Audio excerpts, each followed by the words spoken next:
প্রস্তাবটির উপরে treasury bench এবং বিরোধী দল থেকে সুচিন্তিত মূল্যবান মতামত আমরা শুনতে পেয়েছি। সহজেই অনুমিত হচ্ছে যে মাননীয় প্রধানমন্ত্রীর সাম্প্রতিককালের মালয়েশিয়া এবং চীন সফরটি পররাষ্ট্র নীতিতে এক নতুন দিগন্তের সূচনা করেছে। এর ফলে বাংলাদেশের স্বাধীনতা, সার্বভৌমত্ব, নিরাপত্তা আরো সংহত হবে বলে আমরা সবাই মনে করি।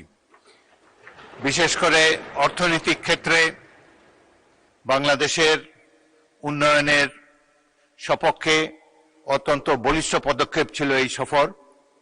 সাথে সাথে আমাদের নিরাপত্তার প্রশ্নে বিশ্ববাসীরও দৃষ্টি আকর্ষিত হয়েছে। অনেক ত্যাগ তিতিক্ষার বিনিময়ে 1971 সালে জাতি যুদ্ধ করে দেশটিকে স্বাধীন করেছে। তারপর অনেক কঠিন সময় আমাদেরকে পার করতে হয়েছে। এমন এমন সরকার এই দেশে জনগণ দেখতে পেয়েছে যারা স্বাধীনতার সার্বভৌমত্ব অক্ষুণ্ণ রাখার জন্য কোনো প্রচেষ্টাই গ্রহণ করেনি।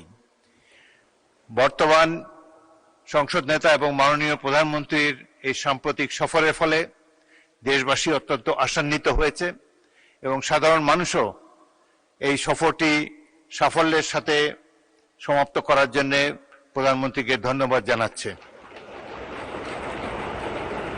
আমি এখন মাননীয় স্থানীয় সরকার, পল্লী উন্নয়ন ও সমবায় মন্ত্রী মির্জা ফখরুল ইসলাম কর্তৃক উত্থাপিত এই প্রস্তাবটি ভোটে দিচ্ছি।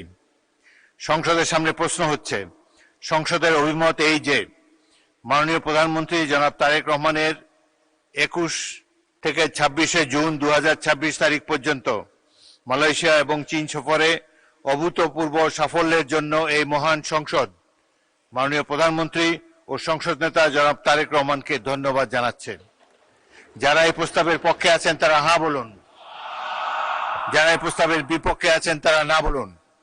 আমার মনে হয় হ্যাঁ জয়যুক্ত হয়েছে, হ্যাঁ জয়যুক্ত হয়েছে, হ্যাঁ জয়যুক্ত হয়েছে। অতএব প্রস্তাবটি এই মহান সংসদ কর্তৃক সর্বসম্মতিক্রমে গৃহীত হলো।